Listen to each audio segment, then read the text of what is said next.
Hey guys, welcome back to another episode of the Southern U podcast, where we seek to educate landowners here in the Southeast on all things land related. I'm joined by, as always, the man, the myth, the AL deer legend, Mr. Matt Brock himself, deer slayer. He's put one on the ground a couple days ago, and we'll get him to tell us about that here in a little bit. A lot on the And wall back behind him there. He's kind of overpowered. yeah, it is. That's for sure. That's we call that. What do you call that, Matt? The Brock Museum of Natural History. Yeah, that's it. Yeah. It's epic, epic. And you got my background. There's nothing. It's just kind of how my season typically goes. Yeah. I need like to put a can of soup back. That's funny.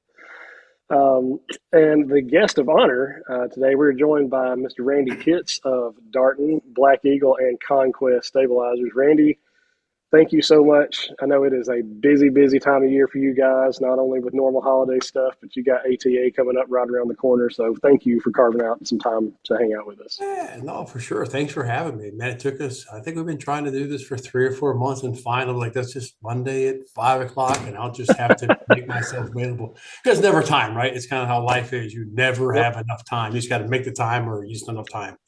Yeah, And that's right. it's heading into crazy town for us, ATA, and we got Vegas shoot, we got Lancaster shoot, we got NABA, Aero, Sports Inc. I'm probably missing some. We got trade shows from now until really March. There's like something almost every weekend or during the weekdays somewhere that we have to be at. So it's kind of but it's that time of year, right? You got to make hay while the sun shines. We want to get out in front of dealers and consumers and show them our wares and show them what we're working on and our rebranding of all of our arrows we're super proud of. And the bows have been a big hit. Get those in people's hands and getting them shooting them and kind of really get this thing cranked up. I think people are feeling good about the economy. So it's good. Yeah, absolutely, man. I'm glad to have you on. We don't talk about this enough. We probably should say more about it, but Randy is one of the guys when we started this thing from the very beginning that believed in us and really backed us. Kind of explained what we were trying to do and the need we felt like this industry had and how we were going to try to address it. And he said, "I'm all in." So not too many people like that would just, you know what I mean, to say, "Hey, three Alabama rednecks, sure, let's go for it." So we appreciate it, man. Man, it's how greatness starts. I started Black Eagle in my basement, guys. We're going to talk Out the about that. basement. I worked full time at Lowe's. I had 137 Lowe's stores. We did about $4.7 billion in business. And Randy would get home at night, and what his wife didn't get shipped, and my son who came down to work for me, well, he didn't get shipped. I picked up the pieces and had to call dealers back. And yeah, it was crazy. It's just crazy. It took my whole house. I mean, not whole house, but whole basement, took my den, took my garage. Yeah, we were unloading like containers of product in the street. I mean, it was crazy. That's crazy, man. No, That's it's nuts. awesome. But I understand how things, big things start small. That's for sure. Mm-hmm. That's correct. And there's nothing wrong with that. No, and yeah, and so before we actually get into some questions here, I just want to take a second and give a couple shout outs to our couple sponsors. We want to do a better job of doing that too. Obviously, we got Randy on here, so we're going to give him a chance to kind of let us in on what they've got coming up, what's going on in the future for all three of his companies in the archery world, but also Vitalize Seed, which has been huge, support for us. So if you are looking for ways to maximize, the tonnage, food plots and things like that for your wildlife, we strongly would just recommend you just go check their stuff out. I think Al has a really cool approach. He said, like, we don't have to be the only seed company that you buy product from, but we would like for you to give us a shot. Just go check it out, because I think you'd be really surprised at the success that you have with our stuff. So Vitalize Seed is a great one. And also one we don't talk about enough is First South Farm Credit. Uh, Joseph has been great with us too. Of course, we say that we want to educate people on all things land related, and purchasing land, buying, selling land is part of that, right? And Jeremy is kind of expert in the room on that when we start having those conversations. So we really appreciate having him, and on board and having First South Farm Credit too. So check both of those out if you're in the need to get financing for land acquisitions and things like that. And on the network side too, I know we try to give a shout out for the network. We are on the OKS Podcast Network, and it just seems to be exploding, man. It seems to be growing like crazy. And one I was going to tell you guys about this week is called Western Territories. I think it's pretty cool. It's if you're more of an out west, mule deer, elk guy, that's more your thing, maybe pronghorn, something like that. That's kind of more what it's geared towards. And even like they do talk more about like long range shooting and things like that that you are likely to encounter in the West than, more so than you would here in the Southeast. But I know we've got listeners, we call it Southern U, but we've got listeners all over. And so if you're interested in kind of the Western game and hunting Western animals, it's a pretty cool podcast, man. Go check that out and see what all they've got going on in the Western Territories. I think that's all I've got for now. I guess we can just hop right into some questions. And Randy doesn't know this, but we never tee our guest or even the biologist. We never tee anybody up. Nobody knows what's coming. We just ask questions and hope they give us genuine answers. So yeah, no, I'm all in. Yeah, Randy said earlier, he was like, yeah, well, it's 5 questions, man. This may be the shortest podcast you've ever had. We may roll through this in 30 seconds. Nah, it's not going to happen that way, I can tell you. So are there follow-up questions on top of the 5 questions or just 5 questions? Well, I mean, we chase rabbits, so we're not, okay. So this could be okay. I got you. Yeah. No big deal. Why behind the what? I'm with you. Yeah, absolutely. Well, first one, I know you had already sort of alluded to that on the intro there, but you talked about, hey, I started Black Eagle in my basement, in my house. Could you just kind of take us through your journey in this industry? How in the world does somebody come to? Oh man, I want to start arrow manufacturing. Which, I mean, where do you even start? You don't. Just don't do it. Just don't do it. It's a long story with a lot of tentacles. I'll just pick up on the fact that I started in my basement. Kind of before that, the Bible in Leviticus says, take yesterday's fire and bury it because it doesn't matter, right? And so there's no need to get into kind of how I got to my basement with arrows. The fact of the matter is, started Black Eagle arrows in my basement on a $25,000 credit card. That's what I did. I took an advance on a $25,000 credit card. I'm a pretty humble dude. I'm pretty honest. And my wife said, let's try it because we had some success with eBay in the past. And I was going to do it. Grass doesn't grow under my feet and I can't sit still. I don't know what I would do if I didn't work. I mean, I tell my kids all the time, I probably wasn't the best dad, but I was probably the best providing dad because the only thing I'm really good at, I feel, is work. And so I always work, and I don't know anything other than work. And so, yeah, started in my basement. We were going to do just direct sales. The guy who helped me in a life prior to that, my website guy's like, look, we can make a website. We can peddle arrows. We can go to eBay. This would be cool. And, Jason Wilkins, who I met through a prior life, came on board and like, man, I think we could do good. There's this guy out there, Dan McCarthy, looking for an arrow, could be good. So we sent Danny some arrows. He's like, hey, I want to be on your team. And we launched in March of 2012. We launched at the Paris, Texas ASA. I think we won like 4 of the open classes. And it went crazy. I mean, the first year I thought was really good. I remember telling my wife, and there's no bragging, none of this stuff. But man, if we could just $1,000 a day, that's all, just to get to $1,000 a day. We still talk about that because, we're way past that. But I remember those days and they keep you humble. And we traveled all the ASA tournaments and IVO tournaments. And we went out there and got in front of folks and got our brand out there. Didn't go to the ATA show our first year. I think we went in 2013, might have been 14, honestly. I think it was 14 when we first went to the ATA show. If it was in Kentucky, which I think was the first one we went to, that's when we went. And it just kind of took off. And, in 2016, I retired from Lowe's. Managed 137 Lowe's stores with like 15,000 employees. We traveled 4 states. It's crazy. There's a lot of people and trying to do Black Eagle.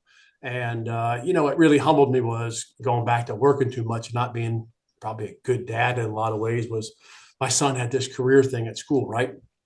And I guess they do these things, these exercises, these kids. And my son comes home and goes, Dad, they told me we're going to be a parts and auto parts mechanic. I go, what?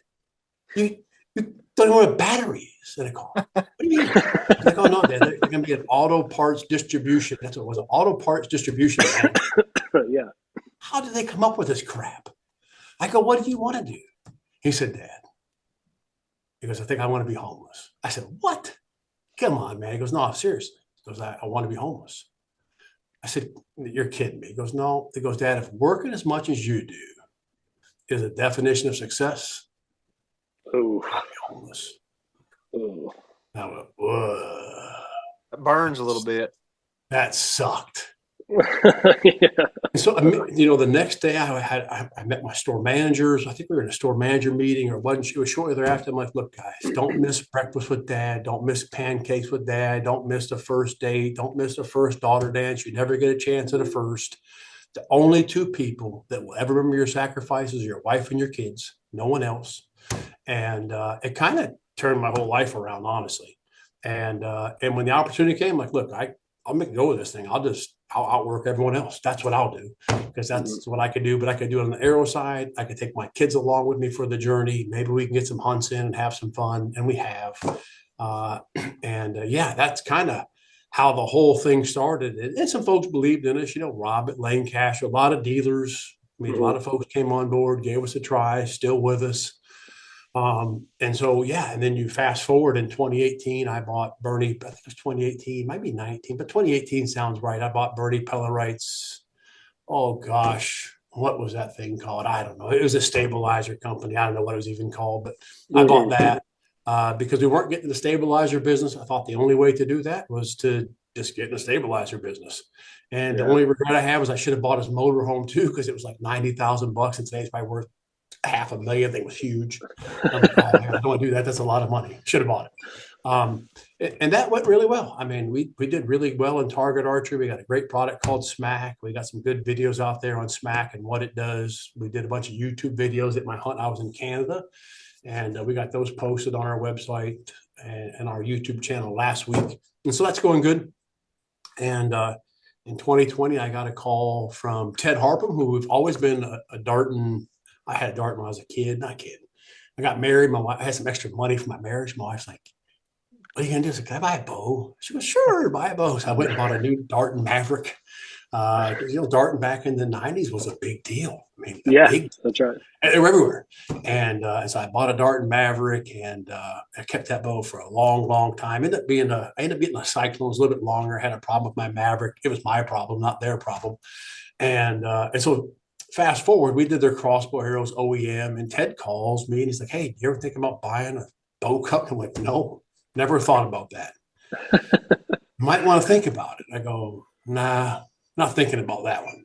He goes, no, you may want to think. So I went there and met with him and with Rex, and Rex was really concerned about his employees. Average tenure when I bought the company was like 30 years. If you've got wheels on a bow, it's one of Rex's patents, 99% anyways. That's right. We're really close to it. But Rex was a real big innovator. It's a shame he's not in the Archery Hall of Fame. We're going to try to work on that because there's people in the Hall of Fame that, Rex has probably done more for archery from a engineering standpoint than maybe anybody. In reality, it's so many patents. No, I agree. So I ended up buying that company in December of 2020. And it's been a wild 4 years. That's for sure. I don't think we had any downs. I think we've evolved, but this year's bows have been incredibly received well. The sequel, we call it the ST Square, the ST2. Those bows have been phenomenal. We got 2 great patents on that I'm sure we'll end up getting on our timing and our tuning system. It makes life so much easier for a dealer. We got great stuff planned for the future. We're getting to where we can work into the future and come up with some ideas to keep that thing going. But it's been wild. I can tell you that. It's been wild, and it's gave me more gray than what I anticipated. But it's archery. But It's something that we love. It's something we want to see grow. It's something that we love being a part of for sure.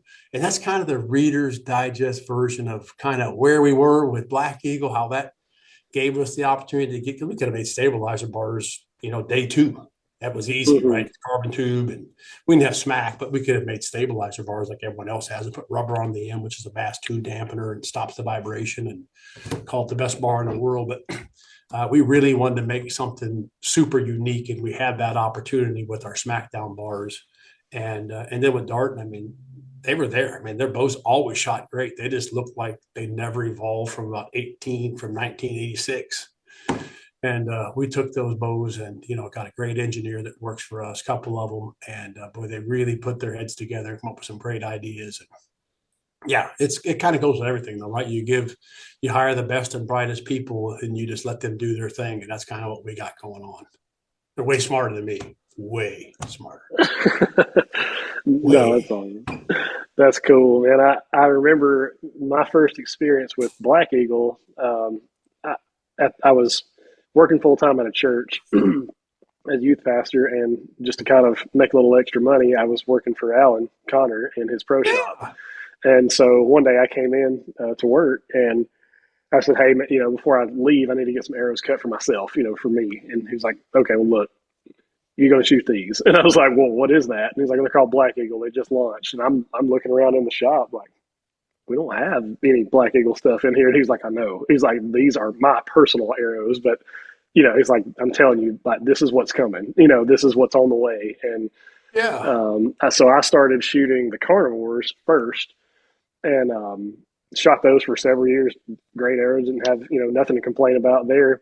Kind of wanted to experiment with some different arrow builds and micro diameter stuff, and so went to deep impacts, and then actually got on the phone with you because I was like, "Hey, this is kind of what I want to do FOC wise, and all this kind of stuff." And you had kind of put me on the X impacts. It's like, well, if you want to do kind of build up your FOC, this is a lighter arrow as far as grains per inch, and you can have Sure. a greater effect on your FOC if you want to do that. And I'm like, oh, okay, well, let's try that. So I've shot the X impacts for, as a matter of fact, all of us. I got Matt shooting them, and Jeremy shooting them too, and so just great products. Not this is not not me to try to blow things out of proportion or anything, but the most impressive thing for Black Eagle stuff in particular has always been just the consistency for me. Like, if you take a Black Eagle arrow, and I have my formula down, I know exactly what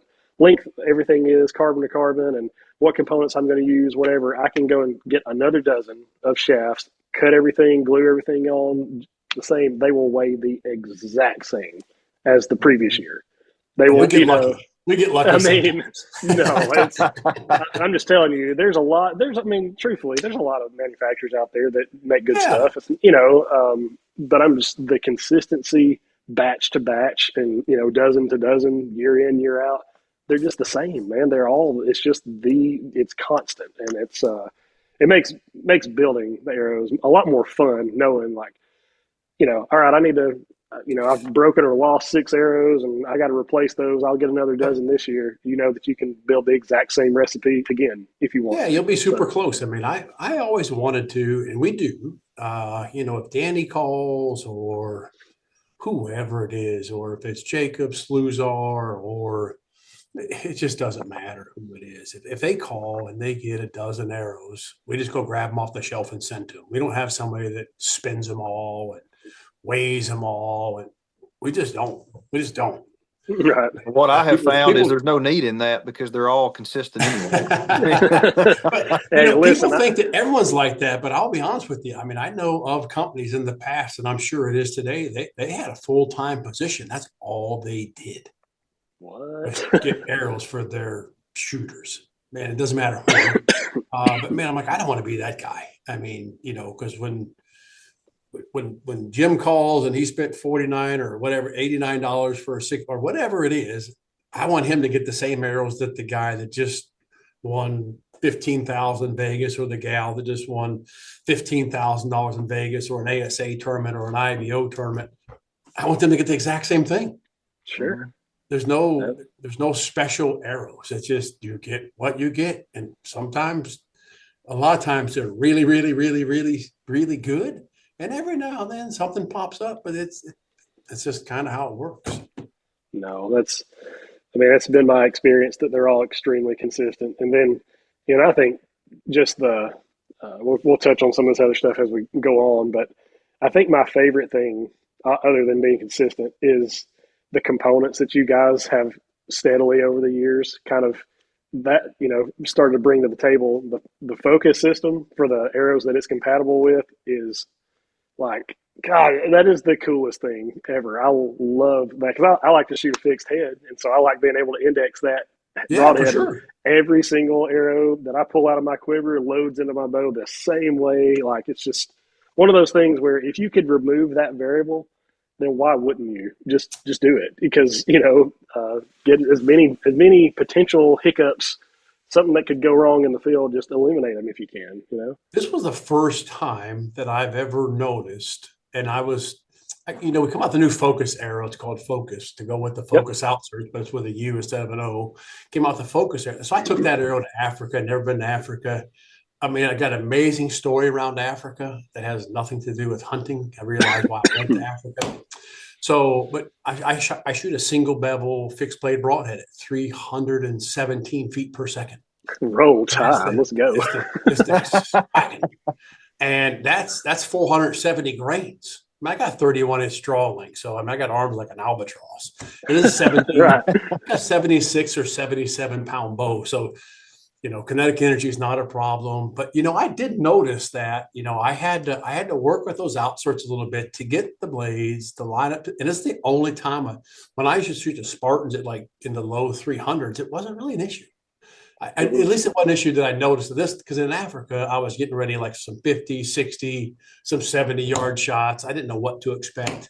And the farther away I got, the more I realized it was a little more critical than what I thought it was. And so it was like, but that's the beauty of it. That took a long time. And the guy that thought of those focus outserts was a real wizard. Yeah, that's right. Yeah, the closest thing that I've ever seen to those is the Weber or Web products, maybe like something called an Acert or Acert, whatever. But it's cool, but it's not. You got to have a specialized tool to be able to turn things inside the shaft, and it's just not the same product. But the focus system is awesome. So I hope that doesn't go anywhere anytime No, soon. we just made the Focus 2.0 because with the Focus, the whole purpose of the original Focus was to be able to sand that arrow down a little bit, put that set screw in, put some glue on there, and that bad baby never, ever, never, ever, ever comes off. But then we sold replacement heads for like, well, that doesn't make any sense. You don't want to glue them on because then you can't get them off, right? No. And so we made them just a little bit bigger on the ID, and it's about 2,000. You may have to just touch some up every now and then. If you get, like when you wipe off your glue on the Focus arrow, you got a chance of that outsert not fitting because that's how tight it is. We don't want it to be sloppy either, right? Because they're all spine specific. You can make one for all of them, but some are going to be great and some are going to suck. And so we made one, they're all spine specific.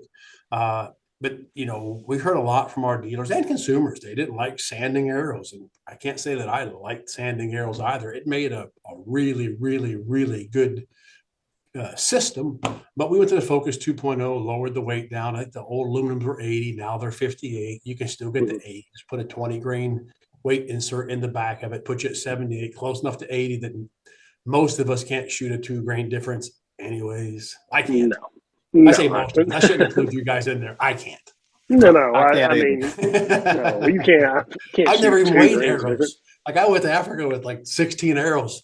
I had 12 Focus. I had one of the new Rampage, one of the new Spartans, a new Carnivore. I thought I was going to kill all this stuff, and I really wasn't there to hunt. But that's a whole other story. Yeah, no, I remember us talking on the phone about that. It is a cool story. But yeah, I think it's cool that. Just kind of seeing how that started and how it's progressed. And I guess that's kind of brings us here to the kind of second question. That took longer than 30 seconds, by the way. Yeah, I was going to say, I told you there's nothing worse than a long-winded preacher with nothing to say. That's me. Well, and plenty to say. No, this second question here is how has archery or bow hunting evolved in the time that you've been in the industry from a manufacturer standpoint? Like what are you seeing that I say this all people the are asking time. for? I think in archery, far too many folks take fit over function. So on the bow side, you see it more than the arrows, but I think it's on both. Like people shoot things because it looks good, not Mm-hmm. because it shoots good.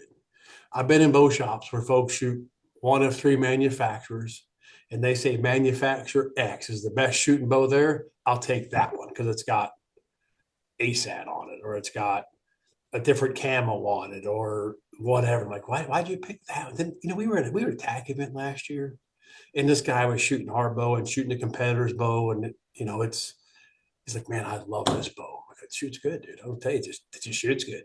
And the guy walked, and there was a dealer of ours who was there. And he's like, it comes down to two things. Do you want to be cool or do you want to shoot a dart? Well, that Can you sucks. You not can be be cool and both? shoot a dart. Yeah. Can you not be both? No, no, you cannot be both. That's part of the thing with archery. It's so polarizing, right? And you guys, I don't do. Well, I shouldn't say that. I do very little social media. I mean, and usually when I do, I goof it up. So I really don't do any of it. But it's so polarizing. Like you could be on Team X, and if you're not on Team X, then you're a terrible person. You don't know what you're doing or what. I mean, I don't know. I just had a guy call me before you guys called. It's like, hey, I'm going to shoot a different arrow this year. So I want to try something different. I'm like, who cares? You're my friend. I don't care what you shoot, dude. It doesn't bother me. My life doesn't revolve around whether you shoot my arrows or you shoot someone else's arrows. It's okay. Um, Life's choices. You just choose. It's okay. It literally is okay. I mean, we want to earn as much business as we can, keep that business, but life is full of choices, and that's that.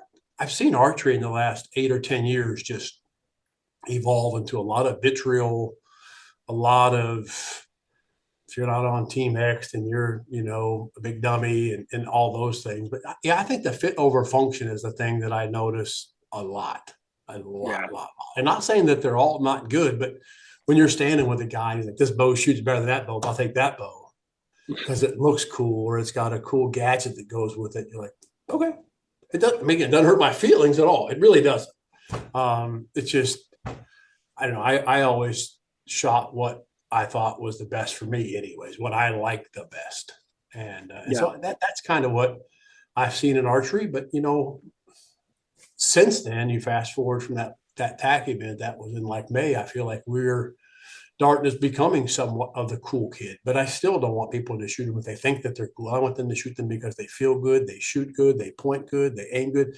They have all the things that you want in a bow, and you like the brand, and you like us, and you like what we represent. And if not, we can still be friends. We don't have to be enemies because you shoot something else. I mean, I've got a lot of friends in this industry that work at other manufacturers, but I think we're still friends. At least they act like they're my friends, so I'm going to assume that they are. Yeah. No, I think so too. Like, I'll ask you this, and if you don't want to answer, it's okay. But do you feel like there's a lot of pressure to constantly have to, like, hey, every year we have to release a brand new flagship bow. Every year there's so much innovation that's taken place in the last 12 months that we had to bring a completely new model to the game, or is it like, hey, look, we don't have to do this every year. We don't have to, we I make this minor tweak, minor little update, minor something, and we have to release a brand new flagship. You know what I mean? Is that necessary, or is that? I think it is in today's environment, unfortunately, but I think it's all new. I mean, the sequel ST, the ones we have this year Right. are the same they were last year for the most part, except for the timing and tuning system, which are wicked. But What, we get the same well, riser. but that's big deal stuff though. Like Yeah, I big, think those are they're a big big deal. innovations though. And we're not going to get rid of that bow at the end of this year. That those bows are going to be 2-year projects, and even that it may go more because I don't know that anything can catch them in the Yeah. next 2 or 3 years. But it's a real thing for sure, and the consumer drives that. The folks that they want the new thing, And that's okay. That's great. It's great for us. Well, it's not great for us. It's really hard. Let me take that back. It's difficult to change at the speed that we have to change. It's difficult for the dealers to change. And I think if they said that it wasn't, they probably aren't completely honest, because they've got to get stocked up. The minute, a big company launches their back order for 3, 4, 5 months, and then the bows come in and then they're gone. Like, here's a new one. You're like, well, I didn't sell. I just got the old ones in like 3 months ago, 4 months ago. Like, oh, there's a new one, and so it's tough. I think it's tough on everybody, and I'd like to think that technology changes, but you have to look at all the bows that are out there and say what technologically changed on those bows. Did they technically change, or did they just add a gadget to it or add a razzmatazz to it, or did it actually change, right? Because sometimes it's just like, oh, we did this and it didn't really change. I mean, you look at bows today, I don't know what the consumer, was speed at one time, and then it's comfort, and then it's speed, and then it's comfort. And, we don't get caught up too much in like, how's it aim, unless you're really, really, really seasoned artists. Like, man, this bow aims so good. You don't hear that a lot from a lot of folks. And that's a big attribute of a bow. How does it point? How does it aim? How does it stay on target? And so, yeah, I think that those things are so critical, but you just don't hear about. It's like how fast it go, how comfortable is it? Is it dead? Does it have vibration? Like, look, it's like if you shoot a rifle and you shoot a 338 Lapua, Yeah. you don't worry about how hard it kicks when you shoot the elk of a lifetime, or your elk that you shot, or a deer, or whatever.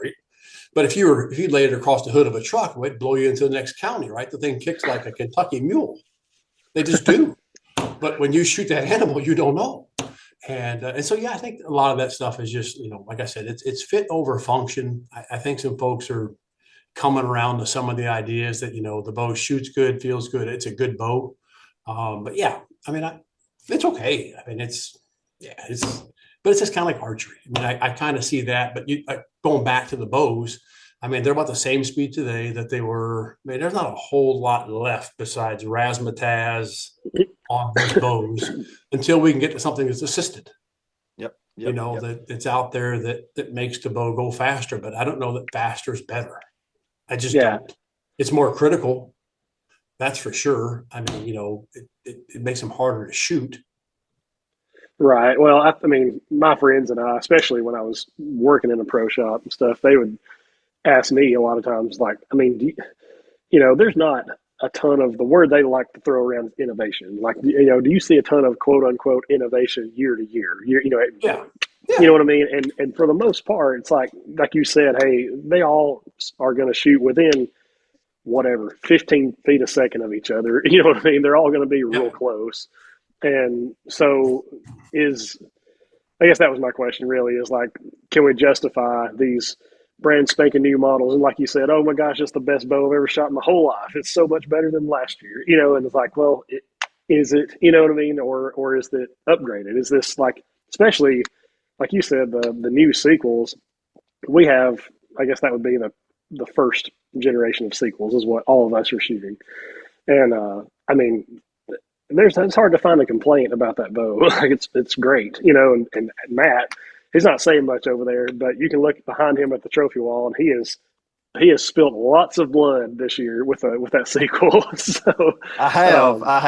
I think I shot 10 with the Veracity last season, and I've shot 6 or 7 this year with the sequel 33. Yeah, absolutely. Are you a part-time taxidermist? No, but I do find myself often at my taxidermist working off my debt by cleaning and skinning deer. I can see that. Yeah. That sequel 33, I mean, Jacob Saluzar won an ASA and an IBO last year with that thing. It's a great bow. I love it. I think he won 2 ASAs. He won 2 ASAs. Let me see. He won 2 ASAs and Chance won 1. There's only 6. We won 3 in the men's open pro division, which is no one's won more besides Matthews, of course, Danny and Levi. But no one's won more ASA open pro podiums than us in the last 7 or 8 years. Nobody. except for Matthews. And kudos to them. They got two of the greatest shooters that, especially on 3D, that's probably ever walked God's green earth. I mean, they're both amazing, just amazing. Sure. But our guys are out there competing with them, and we won as many as every other boat company combined last year and the year before, 2 years in a row. Yeah. Well, I mean, I think not more than as many. Well, and I think, I mean, I know you would probably not want anybody saying this, but I think that you kind of being at the helm of that and breathing in some new life into that company has been, I mean, again, you tell me if I'm wrong, but I feel like Darton as a company is healthier than it's probably ever been. I know it was really big in the 90s and that sort of stuff, but it just seems like, you're like, oh, we're not the cool kid. Well, I don't know, man. You may not feel like the cool kid, right? Or whatever, but I'm just telling you, I just very want to, well, man, I just want to go to heaven. I don't, the cool kid is cool, but I just want to go to heaven. I want people to, one of the greatest stories, I was talking with a sales rep of ours, and the guy was shooting someone's bow, and he looked at that bow and goes, what does that mean? The guy said, you should look it up. You should look it up. You don't know what it means. You should look it up. And the guy's like, what does that mean that, we love because he loved us first? And the guy said, can you tell me more about that? And I thought, well, that's all I need. That's it. That was the whole purpose of the whole thing. And if it's just one, the Bible says the angels have rejoiced more over one lost sheep than they do over 99 righteous. And man, if that helped lead that guy to Christ, then Randy's all in. Mm-hmm. And that's awesome. Really it. And that's it for me. I mean, it was there. It was an opportunity. It didn't take me very long to realize that's what I was supposed to do. We did meet some resistance along the way. We had a couple of dealers like, hey, we don't want these bows with Bible verses on them. You take them off. Like, no, that's not an option. We got this customer that doesn't like it. Have them buy something else. I don't know. I mean, just trying to give some folks some hope, and if that one person made it all worth it to me. I mean, if we didn't sell another bow from here to eternity, and if that one person, if he didn't find the Lord, we plant the seeds, he does everything else, and if that one person finds his way, man, I'm over the moon excited. Mm-hmm. Yeah, for sure. Well, I mean, even Alan told me whenever we were going to start the podcast, I said, man, do you think Randy would have any interest in kind of partnering with us on some of this stuff? And Alan's words were, I don't know. I don't have a clue if he would be interested in that at all. But if you could get that to work, there is nobody better in this industry for you to work with than him. And he said, so you could call him, and he may not care, he may not give a rip about what you're doing, but if he does, and you can work with him, there's no one better. So you get compliments all around. That was sweet. He's a good human being. Dude, I remember, well, matter of fact, we're going back to when Black Eagle started. I remember, because that was the same year he had switched bow manufacturers, but he also had started shooting Black Eagle. And he had the best season of his life. I mean, I can't remember, I think he won like 7 or something like that in the same season. It was crazy. Placebo, baby, placebo. So, I mean, especially when you walk in his pro shop and there's all these big checks that just line the walls. Whenever he makes a recommendation for something, people go, well, he probably knows what he's talking about, I guess. Yeah, no, for sure. Yeah, he can walk the walk and talk the talk. That's for sure. No doubt. We kind of hit on some of this stuff a little bit, Randy. I'll jump here to this one. What's been the biggest challenge? I know you've talked about it a little. What's been the biggest challenge that you guys have had to face in the industry as far as just being a manufacturer of various things? Well, I think the challenge for all people coming into the industry is, I don't know what the average dealer age is, but I believe it's now like over 60. Really? Like, you're dealing with folks that are just used to doing things a certain way. Yep. And until you're around, I mean, you gotta be able to endure. Because, people aren't really more today than they were when we started. I can tell you that. Because you see some companies out there that, have really done a great job with their social media and with their marketing. I look at one like UltraView. I mean, I think they've done a phenomenal job. I mean, they got sites that are $600, which my first bow wasn't $600. Right. My first two bows weren't $600. And that wasn't that long ago, I don't think. But they've done a great job. I mean, they've done a phenomenal job, and they've kind of bucked the system. And you see more and more newer people getting into archery ownership, buying shops, getting into shops, and those types of things. But I think the hardest thing is just trying to get people to think about something different, a different way of doing something, a different brand, because these folks are all established. Now we have dealers that are established with Black Eagle. And if another arrow comes along, like, look, man, we got X, we got Y, we got Z. We don't need L. Mm-hmm. And then you got to try to convince them that you do, and hope that someone lets them down. And then they call you back, and then you get your foot in the door. Then you do a good job. And, it's tough. It's really, really tough. And in the arrows, it was tough. In the bows, it's even tougher. Because Darton's been around since 1950, third oldest bow manufacturer in the country. I think it's Bear, it's Hoyt, and us. And folks that you were with Alan, but I'd say you look pretty young. But 36. And no, Dart, how old are you? 36. Oh, I got kids that old. Yeah, you're young. You're a young lad. You may have never heard of Darton if you hadn't been in Alan's pro shop. But the folks in that low 30, 20s, they're like, what is Darton? Like, it's no hyphen, just Darton. And they just don't know. He's like, how could you not know? But they don't know. And so that's the biggest thing, because you go to these shops like, hey, look, we got X, Y, and Z, and they got 4 or 5 bows. Some have 6, 7 bow lines they carry. Like, why should we carry yours? And you look at me and go, I don't know. You've got so many options. And so, yeah, that part was tough. But, Black Eagle helped pull Darton along. And now we're kind of seeing some of the, I say reverse, but we got some big Darton. We got some folks that bought a lot of Darton bows, and they love them. And it's actually pulling Black Eagle. So now we got this symbiotic relationship going. Hey, we can help pull each other along. And I think, Black Eagle's been around, longer with dealers, not longer than Darton, though. That's not even close. I mean, we're not even in the same hemisphere. The next year, Darton's going to be our 75-year anniversary next year in this industry. But that's the biggest challenge, is just getting people to change their mind, to try something different, to try something new. And then once you do, I mean, you got to keep up your end of the bargain. And that was a challenge for me, because I've always shot other bow manufacturers and been pretty dang loyal to it. And then Taylor comes along. He's like, hey, man, how do you feel about shooting a Darton? And I was like, don't want to. And he's like, just give it a shot. And I did. And let me tell you, I'm impressed. I like the bow. I like the functionality. I like how smooth it is, the draw cycle, the shooting, the speed. And it's obviously a killer. I mean, like, I've killed 16 deer with 2 Darton bows in 2 years. Love the arrows, are consistent. I'm a believer. I'm a fan. I like what y'all are doing. Well, we're super grateful for you and for everyone that gives us a try. I mean, because it was like when we had, Black Eagle. I was like, man, it was an honor to be on the stage with Gold Tip and with Easton and with Carbon Express at the time. And, it's like, holy crap. And then all of a sudden, the last 5 years, we won more pro podiums than probably every bow company combined, every arrow company combined. And at least the last 3. And it's like, holy crap. We've got really good product here.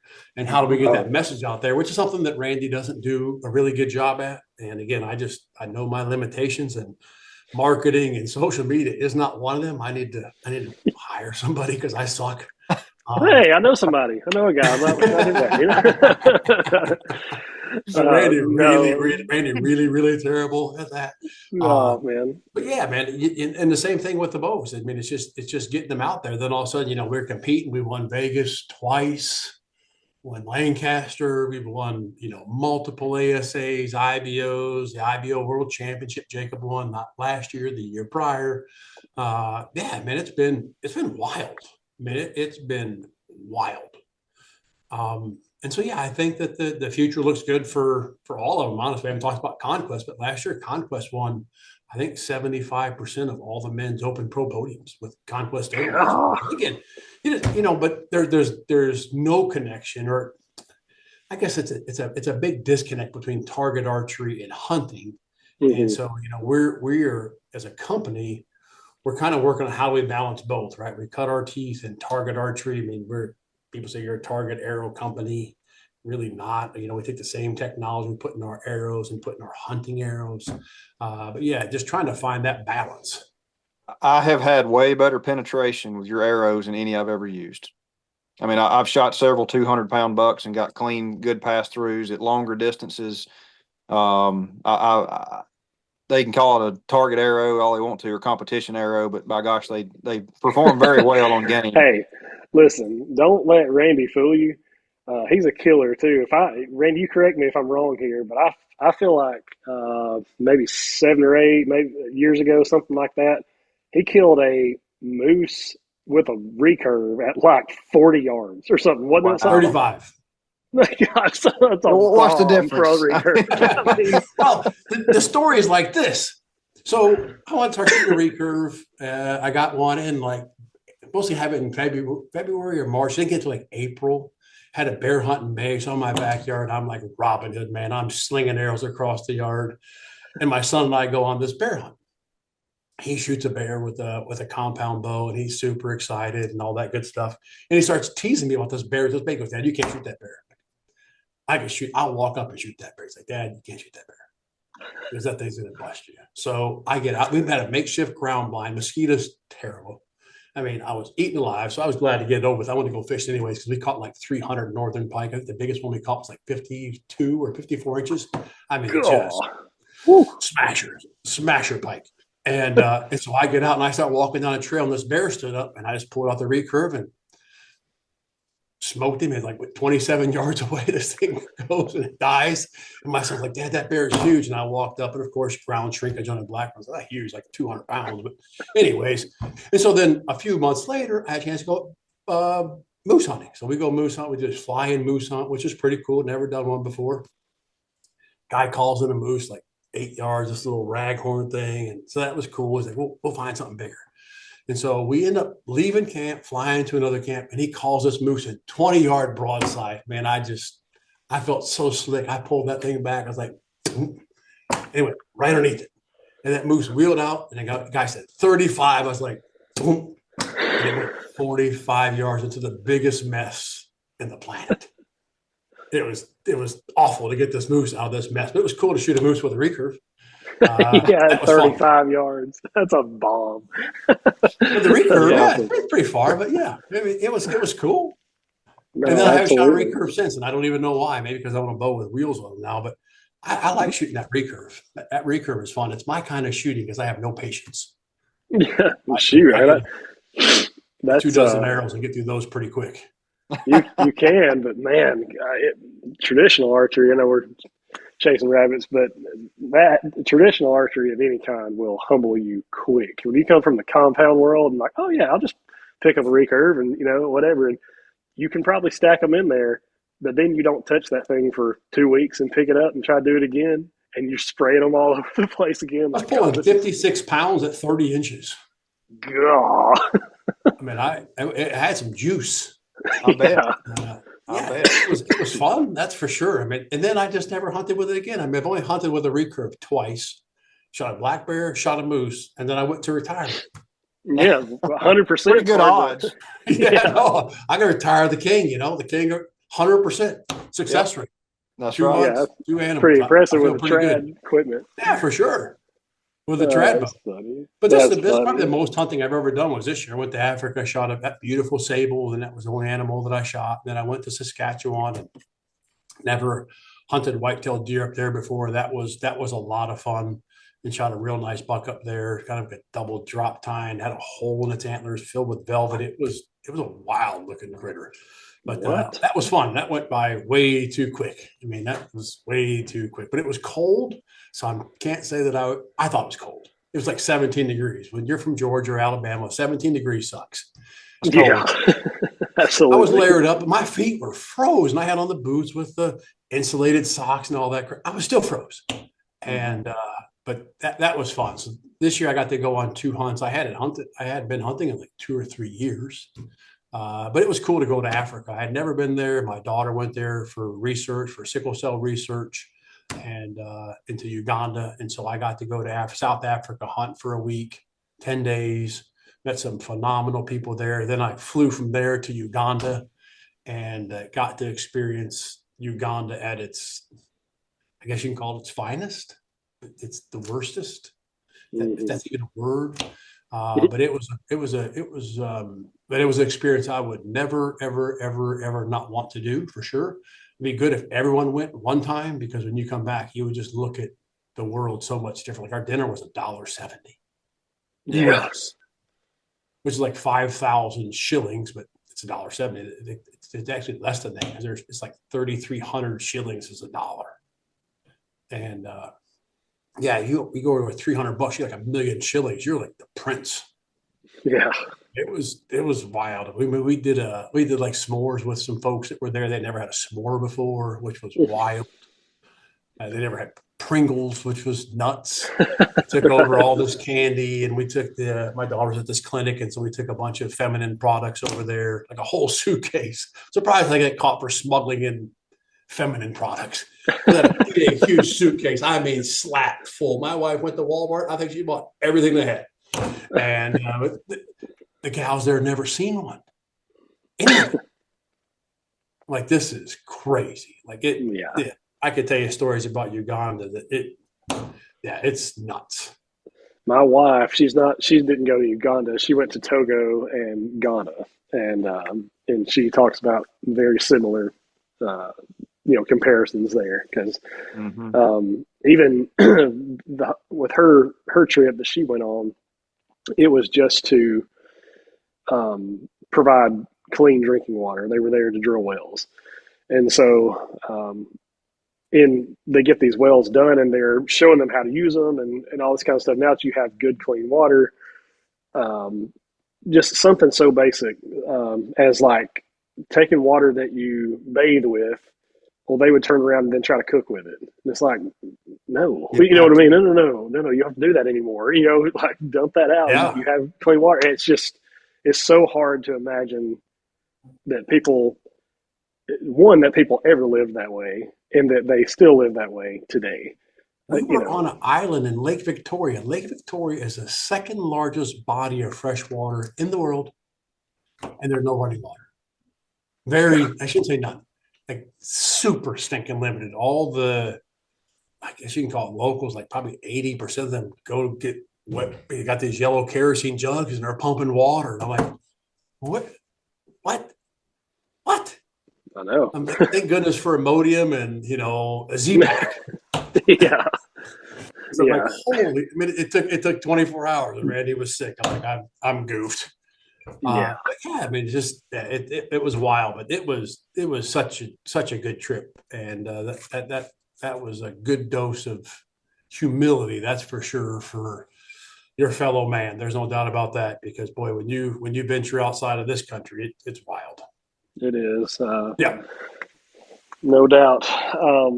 Randy, I know we've kept you here for probably longer than you wanted to be, but I probably kept you guys longer, because no, a long-winded preacher with nothing to say. No, we're talking good stuff, so we can talk all you want to. But I got one here.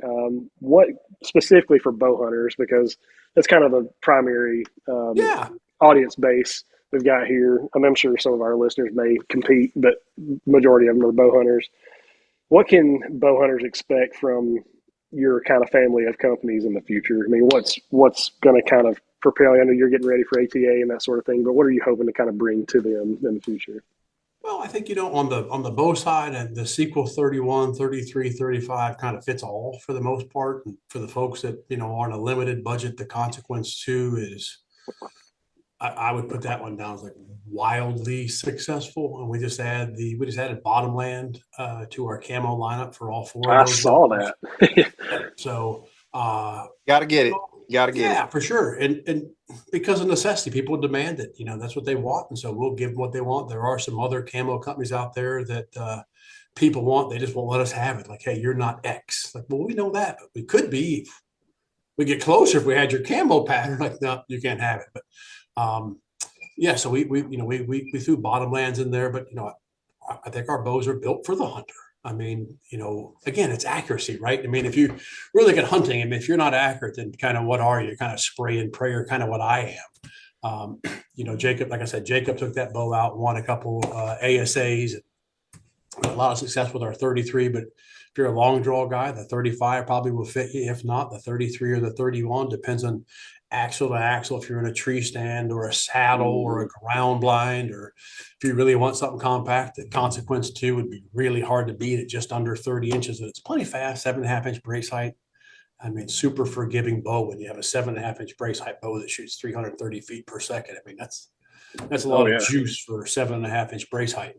On the arrow side, I mean, we brought out the new Focus arrow to give that cool look with the carbon wrap on the end, and the 2.5-inch shield cut vane. And then we decided to do that for everything.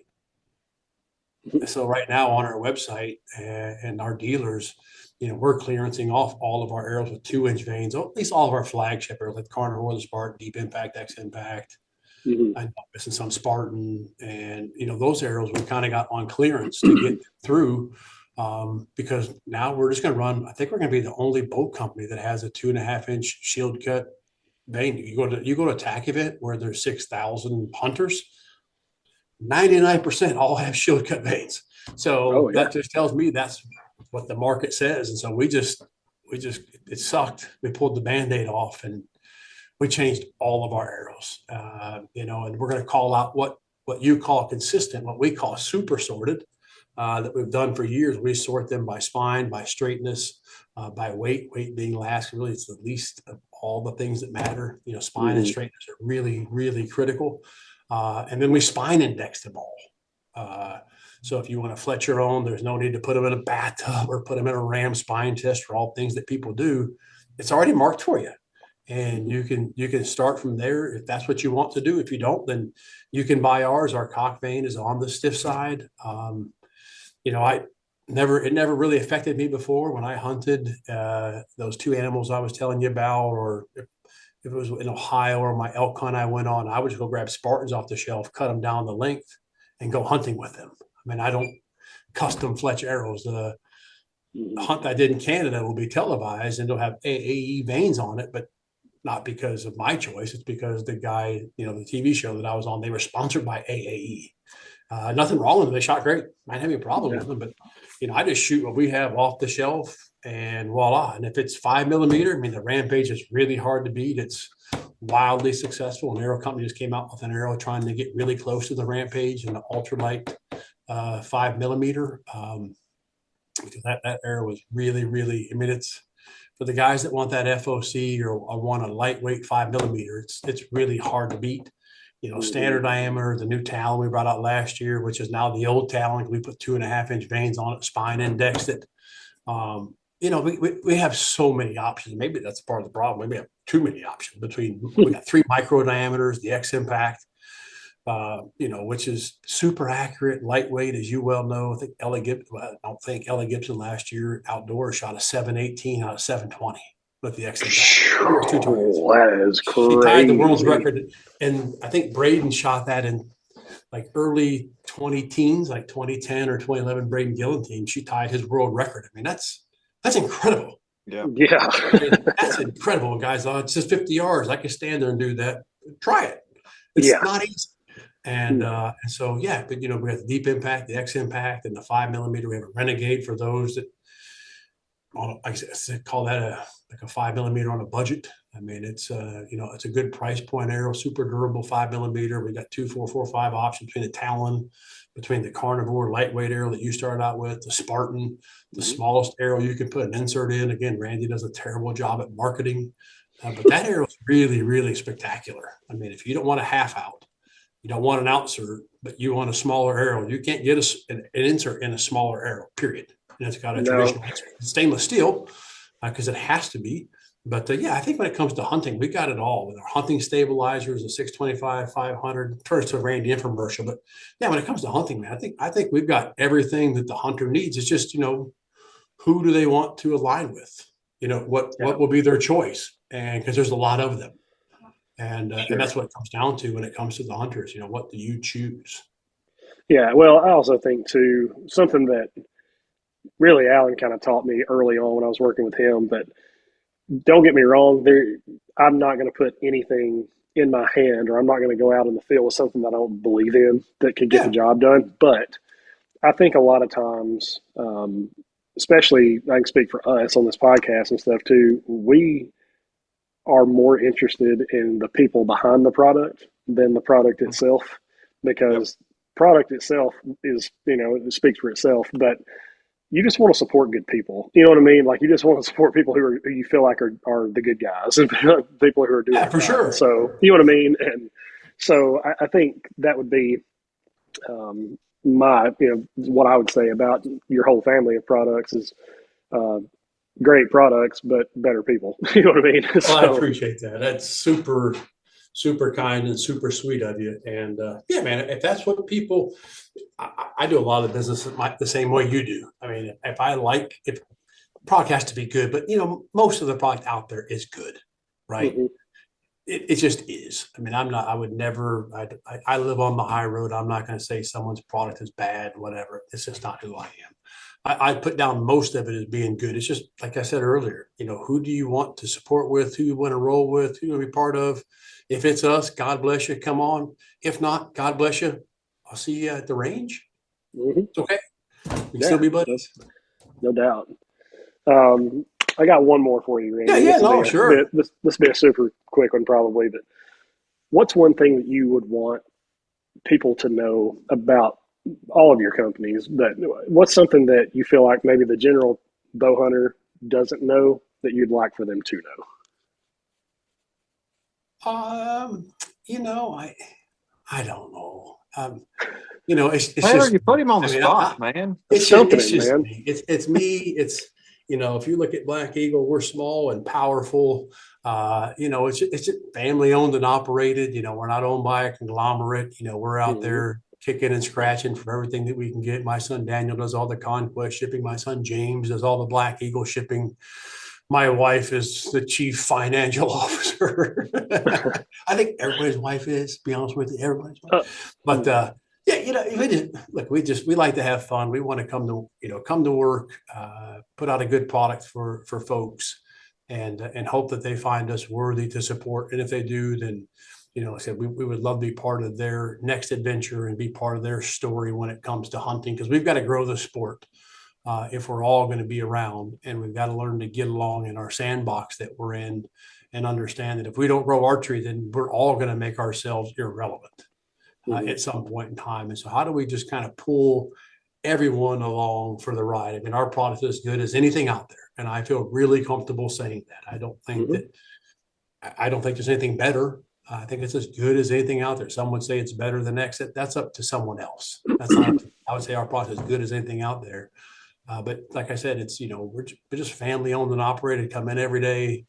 We'll be here tomorrow, it's Christmas Eve. And yeah, we just try to put out good product for good people, try to keep our prices low and affordable, as affordable as we can. I mean, costs continue to go up everywhere. I think everybody feels that. Yeah, we Sure. don't have a staff of, 2, 3, 400 people in corporate offices and glass buildings and salespeople at every turn, just because it's not who I am. Sure. Yeah, absolutely. If Well, that yeah. makes sense. Probably No, a I long think, answer to a short question, but I don't know if folks want to know that or don't want to know that, but that's well, kind of really all that there is. no, I mean, honestly, I love that. And again, it may not happen every single time, but there have been times where I've called the Black Eagle contact phone number on the website, got a question about something. Well, that'll ring in, and guess who picks the phone up? You know what I mean? Like, there's just not. The reason I say that is there's just not a whole lot of places, a lot of companies that, hey, I've got a question. Let's talk to the head honcho. Let's talk to the guy. You know what I mean? And see if we Well, can ask that's him a it. I'm just question. one of the guys, though. I don't want to be the You head know? honcho. I'm just one of the guys, man. And yeah, I love talking to people. I talked to a guy today. He calls like, I got to get this spine changed. I talked him off of the cliff that he was on. Like, you're going to be fine. You got 62 pounds, 20-inch draw. You're going to be fine with a 350. Trust me on this. He goes, your voice sounds familiar. I'm like, maybe. He goes, you do videos, you got videos on YouTube. I've been watching this. Could be. He's like, are you the owner? I go, it doesn't matter. He's like, oh my God, you answer the phone. I go, oh, who else is going to answer the phone? I make my son does all the shipping. He's not on vacation. Well, he's on vacation. He's on vacation with his wife, visiting her family in Idaho. Dad's got to step in. He's got to do podcast. He's got to do shipping. He's got to get bills paid. He's got to do this. He's got to do that. And who else gets the phones? And so yeah, man, it's all good. I love being part of it. I'm always humbled when people think that I can't believe you answered the phone. But look, I put my pants on this morning just like you. And I'm just one of the dudes. No, but I think that in today's culture, it's like Yeah. there's some websites. I mean, just doesn't have to be archery or hunting related, but there's like no form of contact. Like, fill out this form. We might email you in 2 weeks if we feel like it. You know what I mean, or something like that. And it's Can like, you send me a link to that? Because I might try that. No, I will not. Here's the thing. If I showed you my call list today, every call that comes into this place, I shouldn't show it. I'm not going to show it. But every call that comes into place, because they'll say, why you answer your daggone phone? But every phone that comes into this place comes to my cell phone. Yeah. And if someone doesn't get it before me, I try to get it. We try to get to everybody. Some days it's just wild. Like you got cauliflower ear. I need to wear like a wrestling thing or something.